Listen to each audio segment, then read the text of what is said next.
சொன்னேன், மத்திய அரசு செஞ்சா இது மேக்ரோ லெவல், மாநில அரசு செஞ்சாதான் மைக்ரோ லெவல். துல்லியமா ஒவ்வொரு குடும்பமும் என்ன நிலையில இருக்கிறாங்க, ஒவ்வொரு ஃபேமிலியும் என்ன நிலையில இருக்கிறாங்க, ஒவ்வொரு வீடும் எப்படி இருக்கு.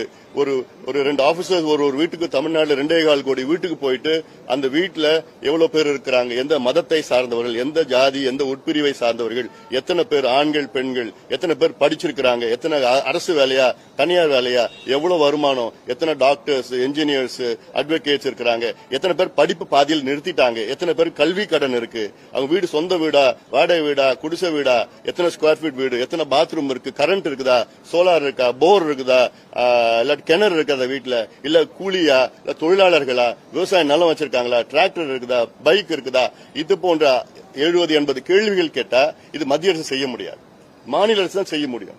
செய்து இது ஏதோ இடஒதுக்கீடுக்காக மட்டும் கிடையாது, சமூக திட்டங்கள். பீகார்ல இந்த கணக்கெடுப்பு நடத்தி 96 லட்சம் குடும்பங்கள் மாதம் வருமானம் 6000 ரூபாய்க்கு குறைவா இருக்குன்னு கண்டுபிடிச்சு அந்த 96 லட்சம் குடும்பத்துக்கு 2 லட்சம் ரூபாய் அவங்களுக்கு நிதி உதவி செய்து தொழிலுக்கு கொடுத்திருக்கிறாங்க. 67 லட்சம் குடும்பங்களுக்கு அவங்களுக்கு சொந்த வீடு இல்லைன்னு கண்டுபிடிச்சிருக்கிறாங்க. அவங்களுக்கு 67 லட்சம் குடும்பத்தை வீடு கட்டிட்டு இருக்காங்க பீகார்ல. இதுதான் சமூக நீதி. ஆக இது தரவுகள் வந்தாதானே, பழைய தரவுகளை வச்சுக்கிட்டு நம்ம ஒன்னும் பண்ண முடியாது.